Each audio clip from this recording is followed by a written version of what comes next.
আসসালামু আলাইকুম। আশা করি সবাই ভালো আছেন, সুস্থ আছেন। আমি রমজান, আপনারা দেখছেন রমজান ওয়াইটি ওয়াচ। আলহামদুলিল্লাহ, আল্লাহ পাক আমাদের একটি মূল্যবান অঙ্গ দিয়েছেন, সেটা হচ্ছে আমাদের ব্রেন। আমরা কেন এই ব্রেনকে খাটাই না? আমরা কেন বিবেক বুদ্ধিকে কাজে লাগাই না? এই টপিক নিয়ে কোরআন কি বলছে, তাই ডক্টর মিজানুর রহমান আজহারী হুজুরের কাছ থেকে আমরা শুনবো। নবী হে, আপনি বলুন, তিনি সে সত্তা যিনি তোমাদেরকে সৃষ্টি করেছেন আর তোমাদেরকে দিয়েছেন শ্রবণ শক্তি, দৃষ্টি শক্তি আর চিন্তা শক্তি। কিন্তু খুব অল্প সংখ্যক লোকই তোমরা শুকরগুজার হও। এই যে এত বড় নেয়ামত পেয়ে আমরা ধন্য, আমরা শুকরগুজার হই না। তাহলে তিনটা ফ্যাকাল্টি বা তিনটা ক্যাপাসিটি বা তিনটা অ্যাবিলিটি যে আল্লাহ তাআলা আমাদেরকে বিশেষ নেয়ামত দিয়েছেন, সে তিনটা নেয়ামতের কথা আল্লাহ বলেছেন। এক হচ্ছে হেয়ারিং, দুই হচ্ছে ভিশন, তিন হচ্ছে intellect. I repeat, hearing, vision, intellect, অর্থাৎ শ্রবণ শক্তি, এরপর তিনি দিয়েছেন আমাদেরকে দৃষ্টিশক্তি আর দিয়েছেন চিন্তা শক্তি বা বিচার বুদ্ধি। তো এই তিনটা নেয়ামতের মধ্যে থেকে সর্বশেষ যে নেয়ামতটা অর্থাৎ চিন্তা শক্তি বা বিচার বুদ্ধি, যে আল্লাহ তাআলা আমাদের মধ্যে বিবেক দিয়েছেন, বিচার বুদ্ধি দিয়েছেন, এই পয়েন্টটা নিয়ে আমি আজকে কিছু কথা আপনাদের সামনে উপস্থাপন করব ইনশাআল্লাহ বিইذনিল্লাহ। সম্মানিত সুধী, আমরা মানুষ, উই আর ইন্টেলেকচুয়াল বিং, আমরা হচ্ছে বুদ্ধিবৃত্তিক প্রাণী।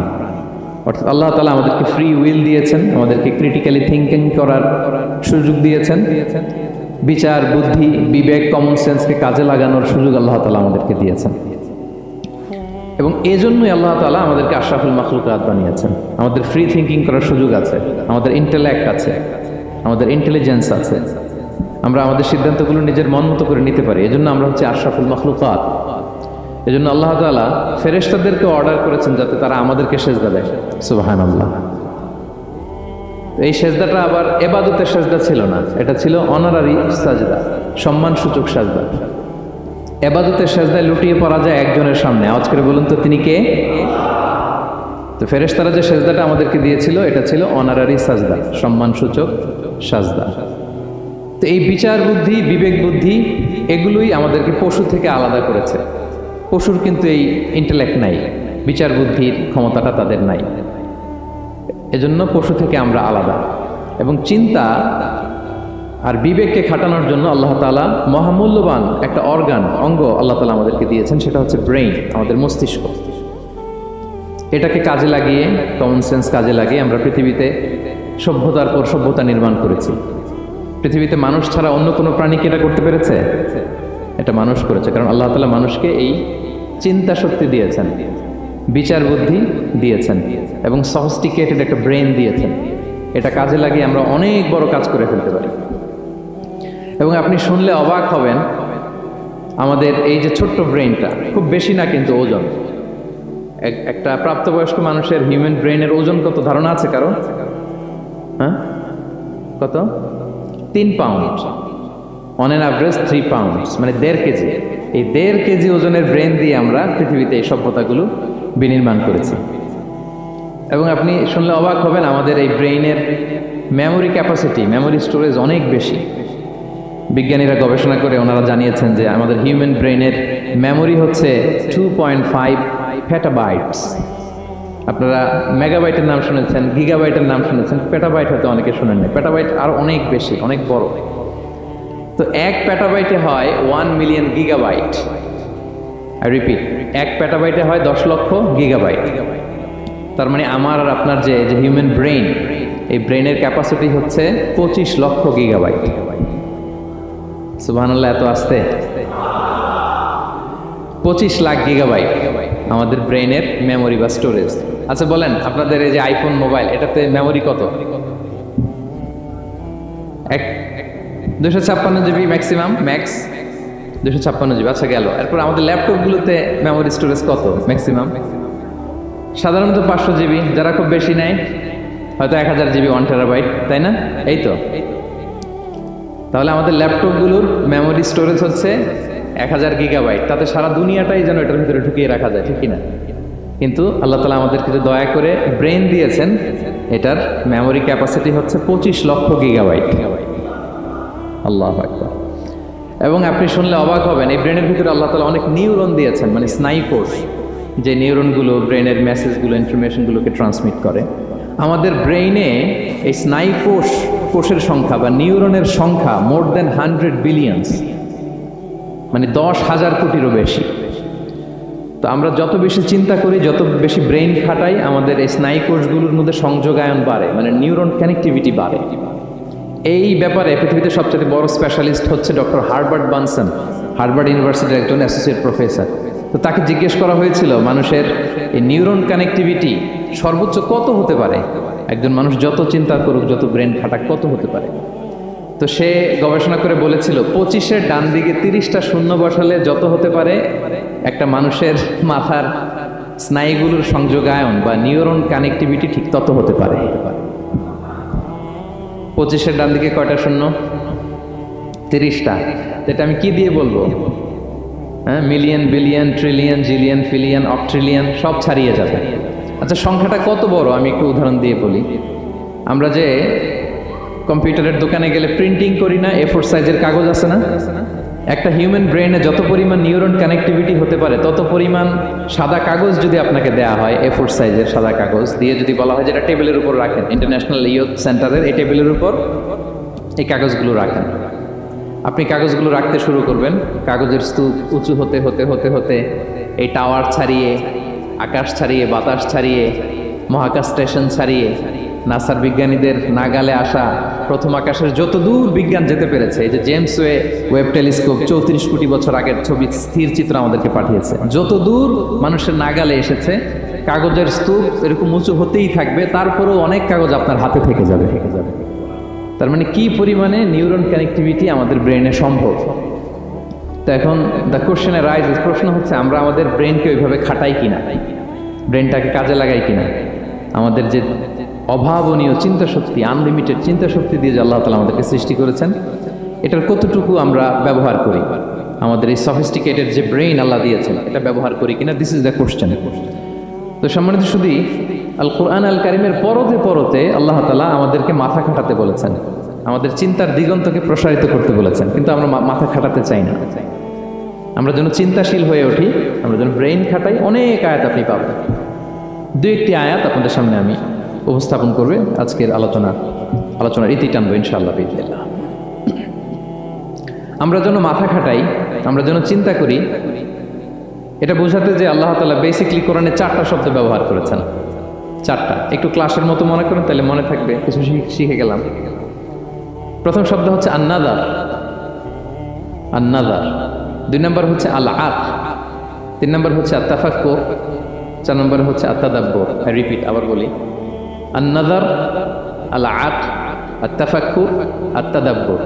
আন্নাদার, আল আক, আত্তাফাক্কুর, আত্তাদাব্বুর। বলতে পারবেন 4টা? 1 নম্বরে কি? আন্নাদার, 2 নম্বরে আল আক, 3 নম্বরে আত্তাফাক্কুর, 4 নম্বরে আত্তাদাব্বুর। এই 4টা শব্দ নিয়ে সংক্ষিপ্ত কিছু আলোকপাত করবো ইনশাআল্লাহ বিইজনিল্লাহ। আর নাজার শব্দটা আপনাদের পরিচিত, একটু ভেঙে বললে বুঝতে পারবেন। আমরা বলি না এই যে নজর দিস না, এই যে নজর লাগবে, বলি না নজর দেয়া। নজর মানে হচ্ছে তাকানো, তবে সাধারণ তাকানো না, কেয়ারফুল লুক, হ্যাঁ, with deep observation and reflection. এটাকে কোরআন বলেছে আন-নাযার। এটার প্রতি কোরআন আমাদেরকে উৎসাহিত করেছে। পাশাপাশি 2 নম্বর কি বলছিলাম নজরের পরে? হ্যাঁ, অ্যাটলিস্ট একজন তো বলতে হবে। আল আক, আল আক, এটাও আপনার অর্থ জানেন। আমরা বলি না আকল, হ্যাঁ, কিরে তোর কি আকল নাই, তুই কি ব্যাকেল, বলি না আমরা এরকম? ব্যাকেল মানে যার আকল নেই। তো এই যে আকল, আকল থাকা বা আকল খাটানো বা কমন সেন্সকে খাটানো, রিজনিং করা, কোরআন এটার ব্যাপারে উৎসাহিত করেছে। 3 নম্বরে কি বলেছিলাম? হ্যাঁ, আত্তাফাক্কুর। এই যে ইউআইয়ের স্টুডেন্ট পাওয়া গেছে তো, ওনারা বলতে পারতেছে আত্তাফাক্কুর। আত্তাফাক্কুর শব্দটা আসছে ফিকির থেকে, ফিকরা, ফিকির। ফিকির তো বোঝেন নাকি? আমরা বলি না যে ফিকির করতে হবে।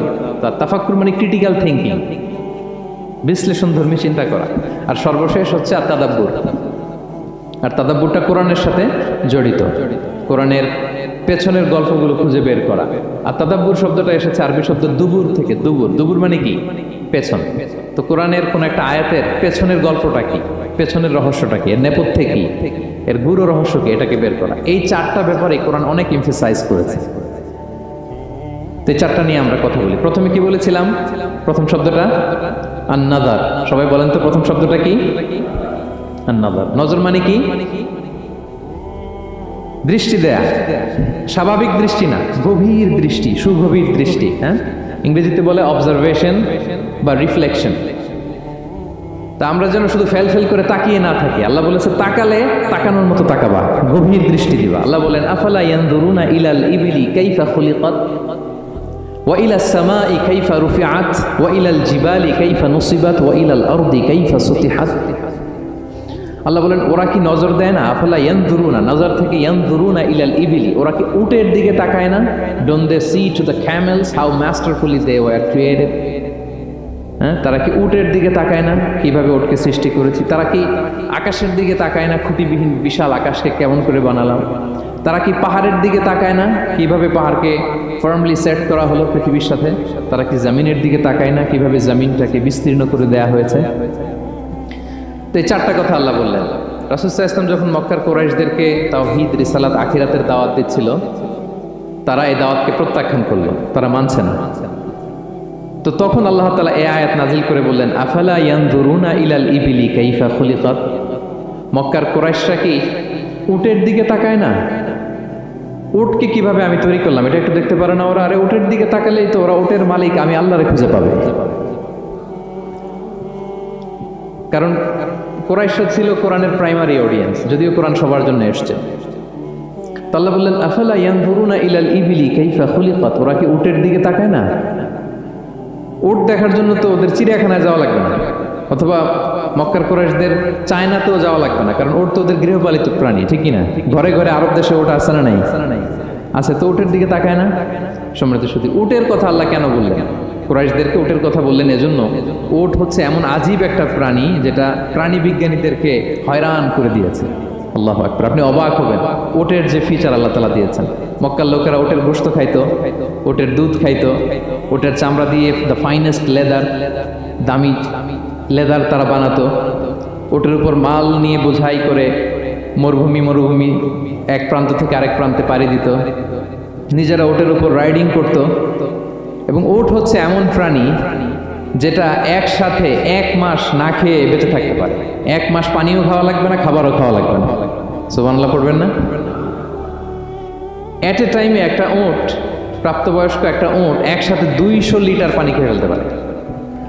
এবং উটের পেটের ভিতরে একটা স্পেশাল ওয়াটার চেম্বার আছে, ওই চেম্বারে রেখে দেয়, খেয়ে ওইটারে পাঠায় দেয় না ওদের কিডনিতে। 200 লিটার পানি একবারে খেয়ে স্পেশাল চেম্বারে রেখে দেয়, যখন লাগবে ওইখান থেকে নিয়ে নিয়ে বেঁচে থাকে। 1 মাস না খেয়ে বেঁচে থাকে কি করে? উটের পিঠে দেখবেন একটা কুজ আছে, একটা উঁচু উটকে যদি কল্পনা করেন, উপরে একটা কুজ আছে না? এই পুরো কুজটা হচ্ছে চর্বির আধার। তো ওটের যখন খাবার থাকে না মরুভূমিতে, মাসের পর মাস যখন চলে, ওই চর্বি থেকে এনার্জি নিয়ে সে মরুভূমিতে চলে, সে না খেয়েও বাঁচতে পারে। আমাদের চোখের মধ্যে যেমনি একটা পাপড়ি, এরকম এক পাপড়ি দিয়ে উটকে আল্লাহ বানায় নাই, ডবল লেয়ারের পাপড়ি দিয়েছে। কারণ মরুভূমির মধ্যে চলতে পথে লু হাওয়া থাকবে, মরুভূমির সাইমুম, বালুর ঝড়, এই ঝড় মোকাবেলার জন্য, লু হাওয়া মোকাবেলার জন্য ডবল লেয়ারের চোখের পর্দা। একটা পর্দা ফেলে রাখে আর একটা খুলে সে হাঁটতে থাকে, তার কিছুই হয় না। সুবহানাল্লাহ। আমাদের 98 ডিগ্রি ফারেনহাইটের স্বাভাবিক তাপমাত্রা, তাই না?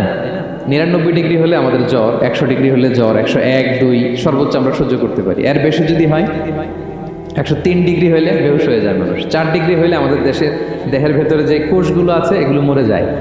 কিন্তু একটা উট মরুভূমির তাপমাত্রায় প্রতিদিন 104 ডিগ্রি 5 ডিগ্রি তাপমাত্রা সহ্য করে খুব স্বাভাবিক উট চলতে পারে, তার কিছুই হয় না। এবং মরুভূমির মধ্যে যে ক্যাকটাস আছে, গুলমলতা, বড় বড় কাঁটা জাতীয় গাছ, যেই কাঁটা পৃথিবীর কোনো প্রাণী খেতে পারবে না, কিন্তু একটা উট অনায়াসে খেয়ে ফেলতে পারে।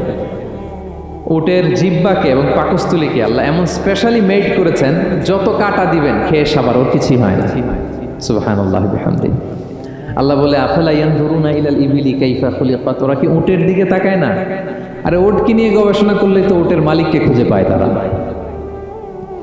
এরপর বললেন ওয়া ইলাস সামাই কাইফা রুফিআত, ওরা কি আকাশের দিকে তাকায় না কিভাবে খুঁটি ছাড়া আকাশকে আমি বানিয়েছি? আপনারা যখন বিমানে চড়েন তখন কি শুধু ভিডিও করতে থাকেন নাকি? মেঘের ভিডিও, আকাশের ভিডিও, তখন তাকাবেন আকাশের দিকে। সুবহানাল্লাহ, কিভাবে আল্লাহ আকাশকে তৈরি করেছেন। ওয়ালাকাদ যায়্যানা সামা আদ-দুনিয়া বিজিনাতিনিল কাওয়াকিব, আল্লাহ বলেন এই প্রথম আকাশটাকে আমি তারা দিয়ে সুশোভিত করেছি, বিশাল বিশাল তারা। এই যে আমরা সূর্য দেখি, এটা একটা তারা, পৃথিবীর চেয়ে 13 লক্ষ গুণ বড় এই সূর্য। কত গুণ বড় বলে ফেললাম হুট করে মুখ দিয়ে, কিন্তু কল্পনা করতে পারতেছি। তার মানে 13 লক্ষটা পৃথিবী সূর্যের মধ্যে রাখার জায়গা আছে। তাই বলে মনে করেন না যে সূর্য অনেক বড় সাইজের তারা। ন, সূর্য এই মহাশূন্যের খুব ছোট্ট সাইজের একটা তারা।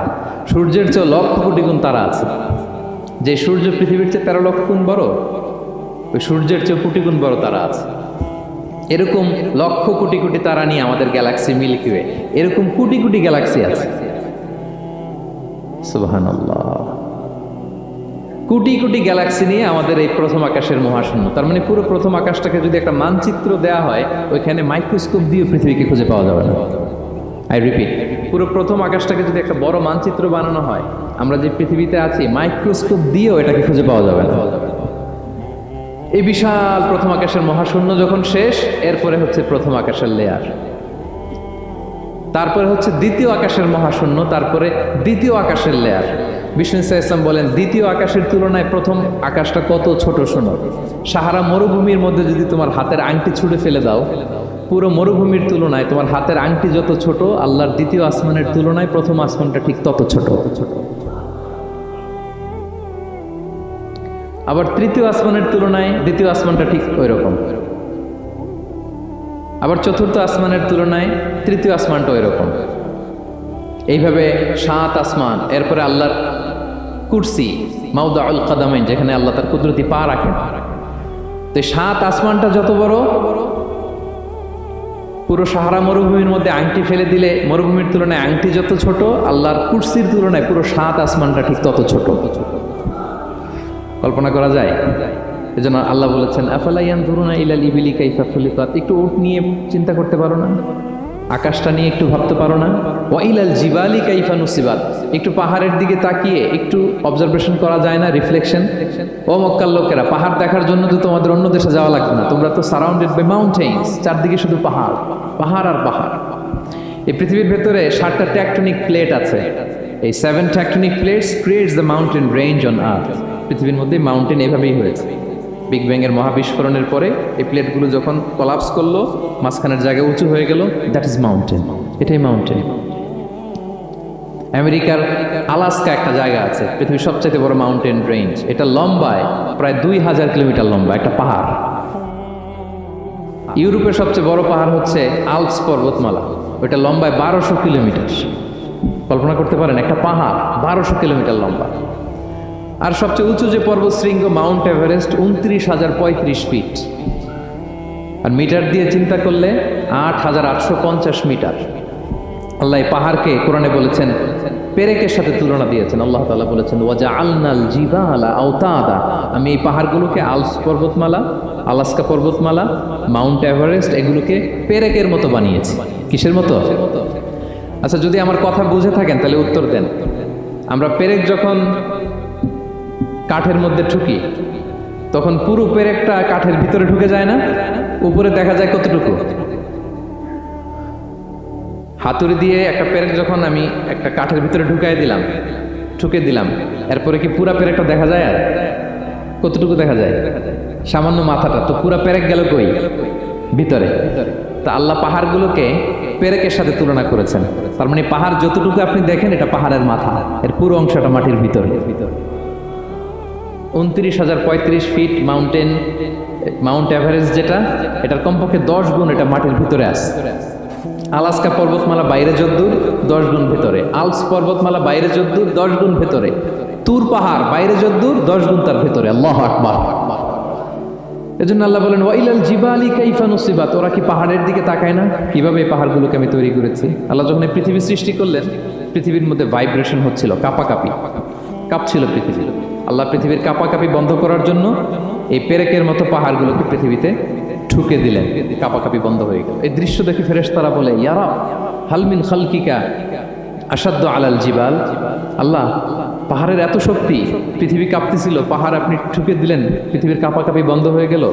আপনার সৃষ্টির মধ্যে পাহাড়ের চেয়ে শক্তিশালী কিছু আছে? আল্লাহ বললেন আছে। সেটা কি? আল হাদিদ। আল্লাহ বললেন সেটা লোহা, কারণ লোহা দিয়ে পাহাড় কাটা যায়, ঠিক কিনা? লোহার কথা শুনে ফেরেশতারা অবাক, লোহা পাহাড়ের চেয়ে শক্তিশালী? ফেরেশতারা প্রশ্ন করলো, ইয়া রাব্বি হাল মিন খালকিকা আশাদ্দু মিনাল হাদিদ।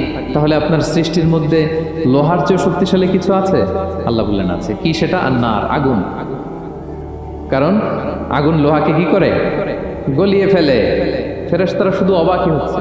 ফেরেশতারা বলে আগুনের চেয়ে শক্তিশালী কিছু আছে? আল্লাহ বলে আছে, আলমা, পানি।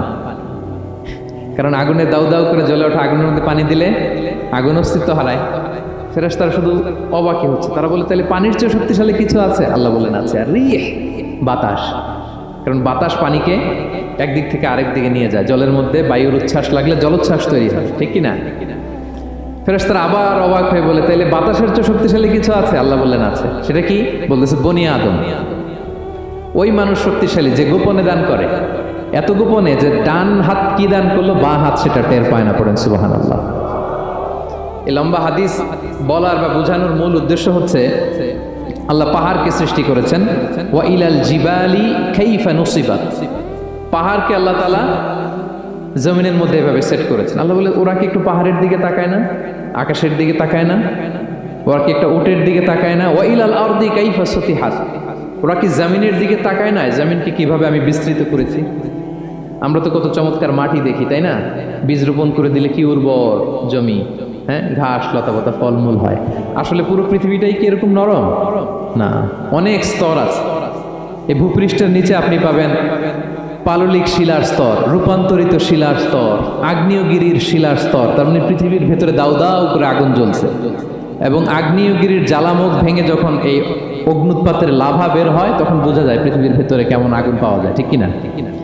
তাহলে প্রথম শব্দটা আমি কি বলেছিলাম? আন-নাযার। মনে আছে তো না? প্রথম শব্দটা কি?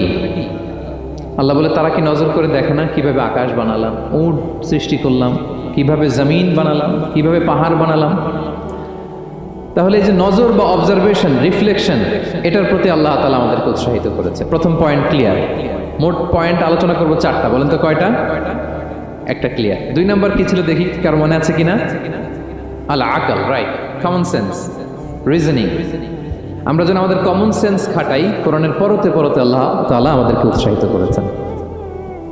এবং ইন্টারেস্টিংলি জাহান্নামীরা যখন জাহান্নামে যাবে, তারা কি বলবে জানেন?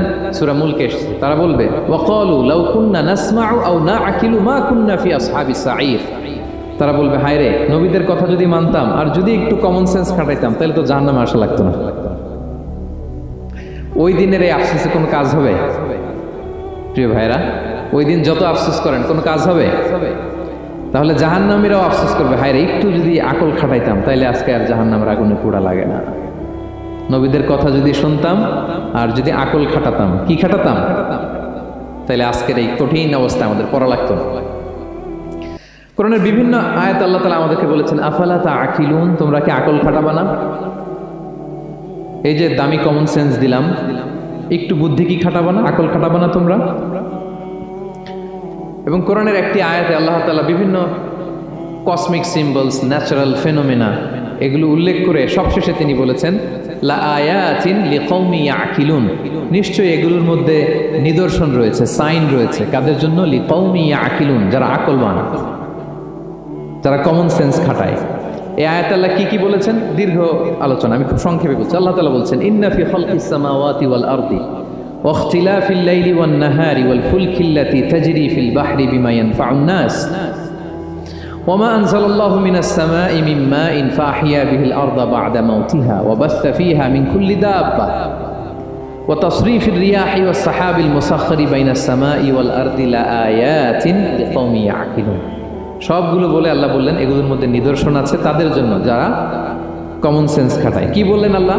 আল্লাহ বললেন আকাশ জমিনের সৃষ্টির মধ্যে, দিবারাত্রির পরিবর্তনের মধ্যে, এই যে 24 ঘন্টার 12 ঘন্টা দিন, 12 ঘন্টা রাত, আর নিগতির কারণে এই যে দিবারাত্রি আমরা পাই, এই পৃথিবীটা তার অরবিটে কক্ষে যেমনি ঘুরে, আবার পৃথিবীটা তার অক্ষেও ঘুরে। যে আপনারা যারা ক্রিকেট খেলছেন এরকম স্পিন বল করেন না? হ্যাঁ, কমন পড়ছে? স্পিন বল করলে বলটা কিভাবে যায় বলেন তো? ঘুরতে ঘুরতে যায়। তো পৃথিবী যখন সূর্যের চারদিকে কক্ষে ঘুরে, ওই ঘোরার মুহূর্তে সে নিজে স্পিনিং হইতে থাকে, ঘুরতে থাকে। ওই স্পিন হইতে তার এক পিঠ থেকে আরেক পিঠে ঘুরতে তার 24 ঘন্টা সময় লেগে যায়। ওইটার কারণে দিবারাত্রি হয়। 12 ঘন্টায় আমরা দিন পাই, 12 ঘন্টায় আমরা রাত পাই। আল্লাহ বলেন এই দিবারাত্রির পরিবর্তনের মধ্যে নিদর্শন আছে। তারপরে সাগরে যে ভেসে বেড়ায় বড় বড় নৌযান, জলযান, আপনারা দেখেছেন কিনা জানি না। এই যে icon of the ocean, Titanic জাহাজের চেয়ে 10 গুণ বড় জাহাজ, আমি দেখে এসেছি পশ্চিমা দেশগুলোতে। এত বিশাল বড় জাহাজ, এটা সামনে দাঁড়ালে এটার দৈত্যের মতো মনে হয়। মালয়েশিয়াতে তো অনেক কন্ডোমোনিয়ামস, 10-15টা কন্ডোমোনিয়ামস একসাথে জোড়া লাগালে এটা যত বড়, ওই ক্রুজগুলো, জাহাজগুলো এত বড়। এক একটা জাহাজের ভেতরে 3000-4000 হোটেল রুম আছে, 8-10টা রেস্টুরেন্ট আছে, ফুটবল স্টেডিয়াম আছে, থিম পার্ক আছে, বিশাল একটা এন্টায়ার সিটি। এই বিশাল ক্রুজগুলো, Icon of the Sea, Virgin voyage, Royal Caribbean, এগুলো সাগরের উপর দিয়ে ভেসে বেড়ায়। আল্লাহ বলে বল ফুল কিল্লাতি তাজরি ফিল বাহরি বিমা ইয়ানফাউন নাস, সাগরের উপরে বিশাল বড় বড় ক্রুজগুলো ভেসে বেড়ায়, এর মধ্যে নিদর্শন আছে।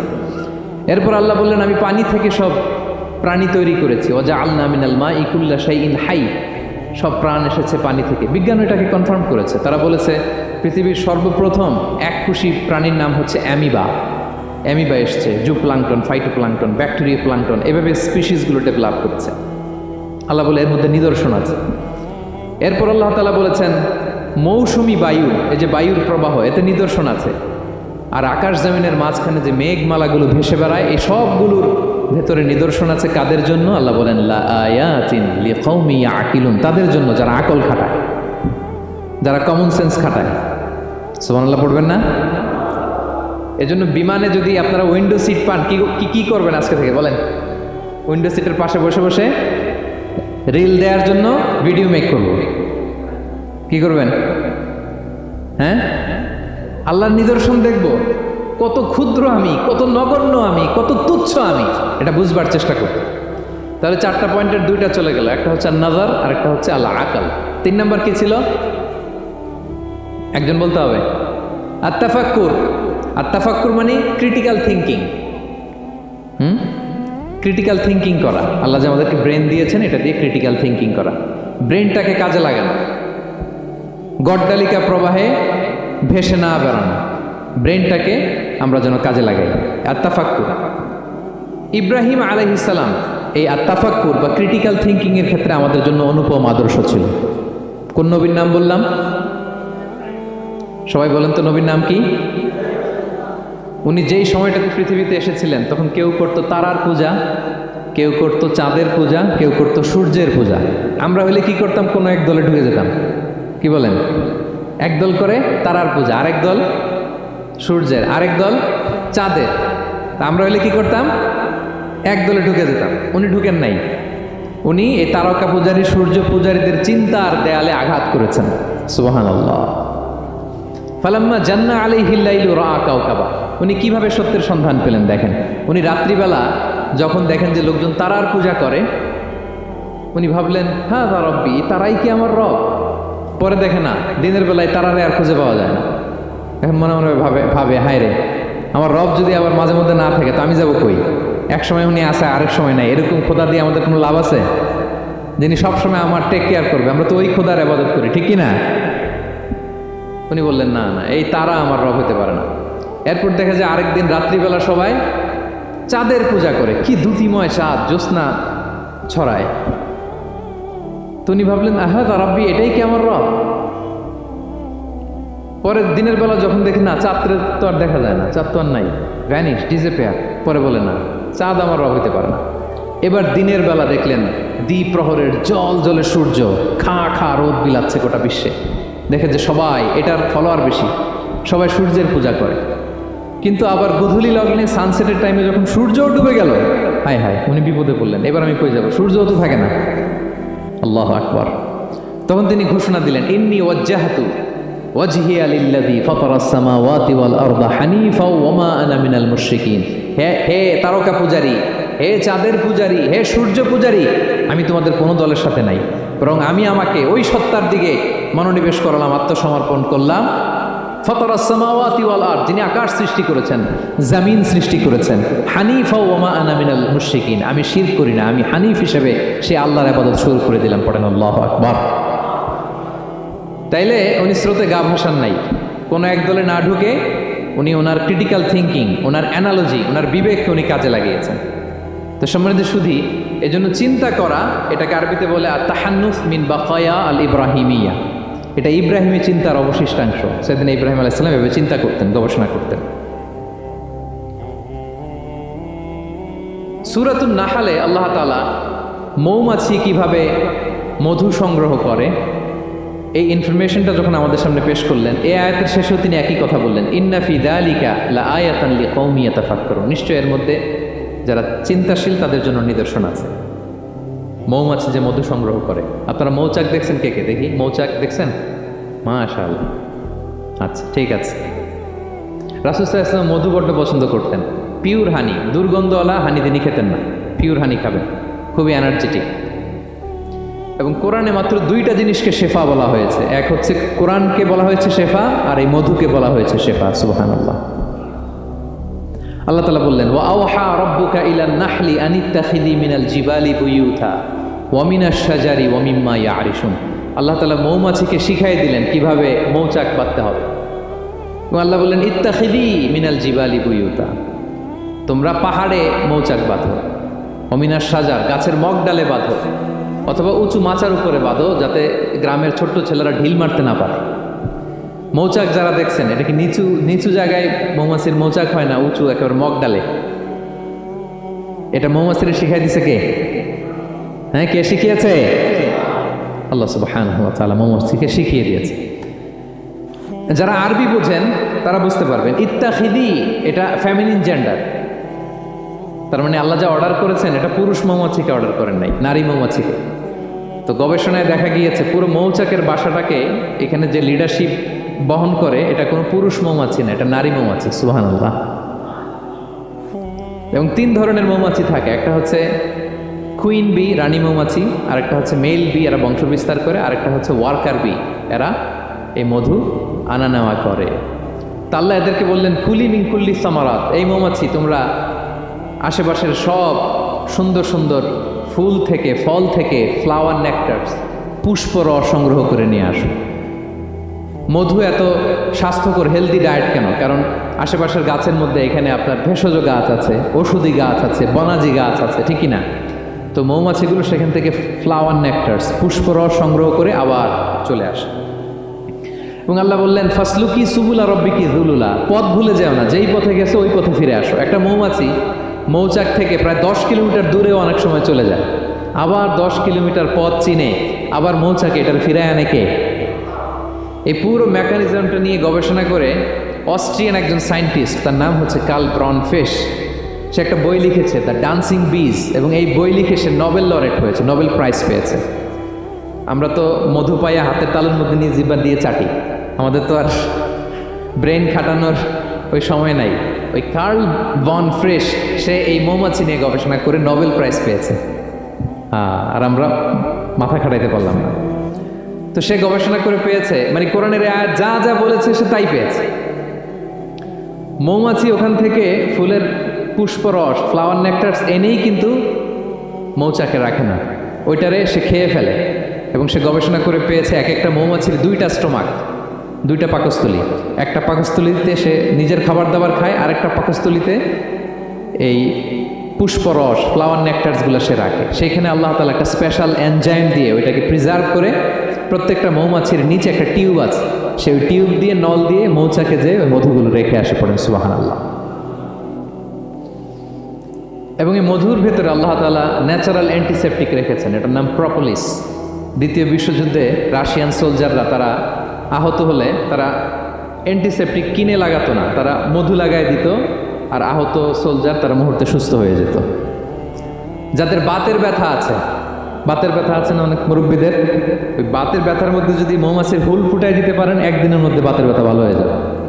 সাময়িক হয়তো ব্যথা পাবে, মৌমাছি যখন কামড় দেয় ব্যথা লাগে না, নাকি আরাম লাগে? কামড় খাইছেন মৌমাছির কখনো? হ্যাঁ, তো বাতের ব্যথার মধ্যে আপনি মৌমাছির হুল ফুটাই দিলে আর ব্যথা নাই। সুবহানাল্লাহ বিহামদি।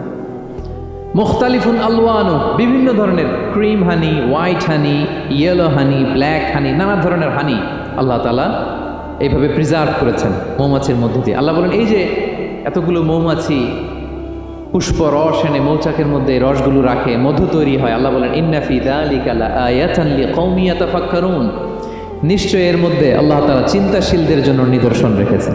যারা চিন্তা করে, যারা হাতের তালুতে শুধু জিহ্বা দিয়ে চেটে চেটে খায় না, তারা ভাবে কোত্থেকে আসলে এই মধু, কিভাবে মৌমাছিগুলো যায়, কিভাবে ফিরে আসে। তাহলে বলেন তো আমাদের চিন্তাশীলতার দরকার আছে না নাই? সূরা আলে ইমরানের 190 নম্বর আয়াতে আল্লাহ তাআলা বলেছেন, যারা আকাশ বাতাস পৃথিবী সৃষ্টি নিয়ে চিন্তা করে এবং সর্ব অবস্থায় আল্লাহ তাআলার জিকির করে, ওয়াতাফাক্কারুনা ফি খালকিস সামাওয়াতি ওয়াল আরদ, এবং তারা তাফাক্কুর করে, ক্রিটিক্যাল থিঙ্কিং করে, এবং তারা বলে মা খালাকতা হাযা বাতিলা, হে আল্লাহ তুমি অনর্থক কিছু সৃষ্টি করো নাই। মনে রাখবেন এই পৃথিবীতে আল্লাহ তাআলা অনর্থক কোনো কিছু সৃষ্টি করে নাই, করেছে?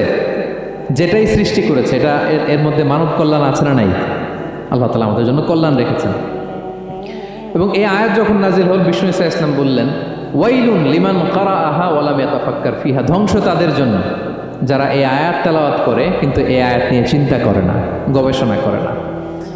এবং কোরআনের বিভিন্ন আয়াতে আল্লাহ তাআলা বিশ্বনবীকে বলেছেন, নবী হে আপনি আপনার উম্মতদেরকে নবীদের ঘটনা শোনান। কোরআনের 3 ভাগের 1 ভাগ হচ্ছে ঘটনা। পুরো কোরআনের 3 ভাগের 1 ভাগ কি? ঘটনা, স্টোরি টেলিং। কারণ গল্প মানুষের মনে দাগ কাটে। আল্লাহ তাআলা বলেছেন ফাকসুসিল কসাসা লাআল্লাহুম ইয়াতাফাক্কারুন, নবী হ্যাঁ আপনি তাদেরকে কিচ্ছা শোনান, ঘটনা শোনান, নবীদের কাহিনী শোনান। লাআল্লাহুম ইয়াতাফাক্কারুন, যাতে করে তারা ক্রিটিক্যাল থিঙ্কিং করে। তারা লূত আলাইহিস সালামের কওমের ঘটনা যখন শুনে যে আল্লাহ তাআলা আপসাইড ডাউন করে দিয়েছিলেন, তারা যখন কওমে আদের ঘটনা শুনে, কওমে সামুদের ঘটনা শুনে, তারা যেন চিন্তাশীল হয়। এবং বিশ্বনবীর সাহাবী আবু দারদা রাদিয়াল্লাহু তাআলা আনহু উনি বলতেন তাফাক্কুরু সাআতিন খায়রুন মিন কিয়ামি লাইলা, 1 ঘন্টা কেউ যদি আল্লাহর সৃষ্টি নিয়ে চিন্তা করে সেটা সারা রাত তাহাজ্জুদের সালাত অফার করার চেয়ে উত্তম। আমরা অনেকে মনে করি শুধু তাসবিহ পড়াই ইবাদত, জিকির করাই ইবাদত, শুধু কোরআন তেলাওয়াতই মনে হয় ইবাদত, শুধু কিয়ামুল লাইল করা ইবাদত। কিন্তু বিশ্বনবীর সাহাবী যিনি ইসলাম আমাদের চেয়ে ঢের বেশি বুঝেছেন, তিনি বলেন আল্লাহর এই সৃষ্টি শৈলী, এই সৃষ্টি নৈপুণ্য নিয়ে 1 ঘন্টা চিন্তা করা, ক্রিটিক্যাল থিঙ্কিং করা, সারা রাত নফল তাহাজ্জুদের চেয়েও সেরা। এবার বলেন আমাদের চিন্তা করার দরকার আছে না নাই? ব্রেনটা খাটাবেন তো? এই যে যারা কনভার্টেড মুসলিম হয় এরা কিন্তু অনেক চিন্তা ফিকির করে, নিজের সাথে নিজে বোঝাপড়া করে, ক্রিটিক্যাল থিঙ্কিং করে, তাদের অ্যানালজি কাজে লাগিয়ে, আল্লাহর দেয়া ব্রেনকে কাজে লাগিয়ে এরপরে শাহাদা পাঠ করে, এমনি এমনি না। এই যে কিছুদিন আগে আমেরিকান এক পপ স্টার কালিমা পড়ছে না? আপনি জানেন একটা ধর্ম চেঞ্জ করা, একটা ফেইথ চেঞ্জ করা, এটা কত বড় সিদ্ধান্ত? হ্যাঁ, বাপদাদার ধর্ম বয়স 30-40, এতদিন যে ধর্ম মানলাম এটাকে চেঞ্জ করে নতুন ধর্মে কনভার্ট হয়, এটা কত বড় সিদ্ধান্ত? Could you imagine that? It's not a joke. নিজের সাথে নিজের অনেক বোঝাপড়া করতে হয়, তারাই ক্রিটিক্যাল থিঙ্কিং করে। এবং বিষ্ণু ঈসা ইসলাম উনি নবী হওয়ার আগেও এই চিন্তার ইবাদত করতেন।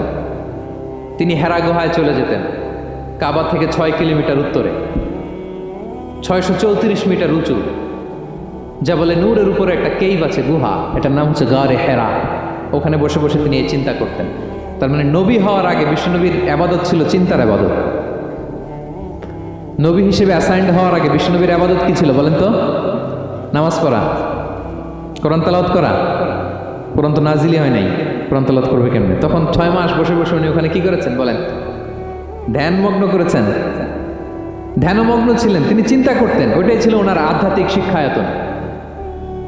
ওই নির্জন গুহার মধ্যে উনি যখন চিন্তায় মগ্ন ছিলেন, আল্লাহর সৃষ্টি শৈলী নিয়ে চিন্তা করতেন, ঠিক ওই মুহূর্তে, অন্তিম মুহূর্তে, ওই মাহেন্দ্রক্ষণে নাজিল হয়েছে ইকরা বিসমি রাব্বিকাল্লাযী খালাক, read in the name of your lord who has created, পড়ো তোমার প্রভুর নামে যিনি তোমাকে সৃষ্টি করেছেন, শিক্ষা দিয়েছেন। তাহলে সম্মানিত সুধী, ইসলামের সূচনা হয়েছিল, এটা বলা যায় ফাইনালি যে ইসলামের সূচনা হয়েছিল এই চিন্তার ইবাদতের মধ্য দিয়ে। তো আমরা যেন চিন্তা করি। তাহলে 4টা পয়েন্টের 3টা আমরা ক্লিয়ার করে ফেললাম। আর তাফাক্কুর, ক্রিটিক্যাল থিঙ্কিংও শেষ। 4 নম্বর কি বলেছিলাম? হ্যাঁ বলো তো। আর তাদাব্বুর। আর তাদাব্বুর মানে পন্ডারিং অন দ্য কোরআন, কোরআনকে গবেষণা করে পড়া, কোরআনের আয়াতের অন্তর্নিহিত মর্মার্থ গূঢ় রহস্য উদ্ঘাটনের চেষ্টা করা। আল্লাহ বলেন আফালা ইয়াতাদাব্বারুনাল কোরআন আম আলা কুলুবিন আকফালুহা, ওরা কি কোরআন নিয়ে একটু চিন্তা গবেষণা করবে না, নাকি ওদের অন্তরে জং ধরা তালা পড়ে গিয়েছে? তাহলে আমরা যে গড় গড় করে তেলাওয়াত করি, আল্লাহ শুধু এই তেলাওয়াত করতে বলেননি। হ্যাঁ, তেলাওয়াত করলে প্রতি অক্ষরে 10 নাকি, ঠিক আছে, কিন্তু আল্লাহ বলেছেন ওরা কি কোরআন নিয়ে চিন্তা গবেষণা করবে না? আফালা ইয়াতাদাব্বারুনাল কোরআন, কোরআন তো এসেছে গোটা বিশ্বকে কাঁপিয়ে দিতে, হিস্ট্রিকে বদলে দিতে কোরআন এসেছে। মা আনজালনা আলাইকাল কোরআন লিতাশকা, নবী হে হতভাগা জাতি হিসেবে পৃথিবীতে থেকে যাবেন এজন্য কোরআন পাঠাই নাই। এটা পৃথিবীর পুরো হিস্ট্রিকে চেঞ্জ করে দিবে। তাদাব্বুরুল কোরআন, আর তাদাব্বুর শব্দটা এসেছে দুবুর থেকে, দুবুর মানে পেছন। আল্লাহ বলেছেন প্রতিটা আয়াত পড়ার সময় এর পেছনের নেপথ্যের গল্পটা কি এটাকে খুঁজে বের করো। আপনি যত বড় মুফাসসির হন, কোরআনের আয়াত আপনি যত পড়বেন প্রতিদিন নিত্য নতুন নতুন নতুন তথ্য আপনি পাবেন। আল্লাহর কসম, আমি আল আজহারে কোরআন নিয়ে পড়াশোনা করেছি, IIM এ কোরআন নিয়ে masters, human embryology in the holy Quran, PhD-র 5 বছর, human behavioural patterns in the holy Quran. এখনও তো তাফসির করে যাই, প্রতিদিন কোরআন স্টাডি করি, একটা আয়াত যত পড়ি প্রত্যেক স্টাডিতে নতুন নতুন ইনফরমেশন আমার মাথায় চলে আসে। শুধু আমার মাথা না, পৃথিবীর যত বড় মুফাসসির হোক তিনি, যত পড়বে কোরআন, যত রিভাইজ করবে, যত রিসার্চ করবে, প্রত্যেক রিভিশনে সে নতুন নতুন তথ্য পাবে। এজন্য আল্লাহ বলেন আফালা ইয়াতাদাব্বারুনাল কোরআন, ওরা কি কোরআন নিয়ে একটু চিন্তা গবেষণা করবে না, নাকি ওদের অন্তরে তালা, জং ধরা তালা লেগেছে? সম্মানিত শুধু আসুন এই কোরআন নাজিলের মাসে আমাদের জং ধরা তালাটাকে আনলক করার জন্য আমরা কোরআনকে with vast concentration, with deep analysis and critical thinking নিয়ে যেন পড়ি। প্রতিটা আয়াত পড়ার সময় এর পেছনের গল্পটা কি, কোন প্রেক্ষাপটে নাজিল হলো, বর্তমান সময়ের সাথে কিভাবে এটাকে অ্যাটাচ করা যায়, এটার অন্তর্নিহিত গূঢ় রহস্যটা কি, এই গূঢ় রহস্য উদ্ঘাটনের কথা, কোরআন নিয়ে গবেষণার কথা এবং চিন্তার কথা বারবার কোরআন আমাদেরকে বলেছে। আমাদের এই চিন্তাকে জাগানোর জন্য এই কোরআন বারবার আমাদের কাছে আহ্বান করেছে। এখন আমাদের কি একটু সময় হবে না কোরআনকে চিন্তার সাথে গবেষণার সাথে পড়ার? হ্যাঁ, চিন্তাশীলতার সাথে গবেষণা করে কোরআন স্টাডি করার দরকার আছে না নাই? বলেন বলেন।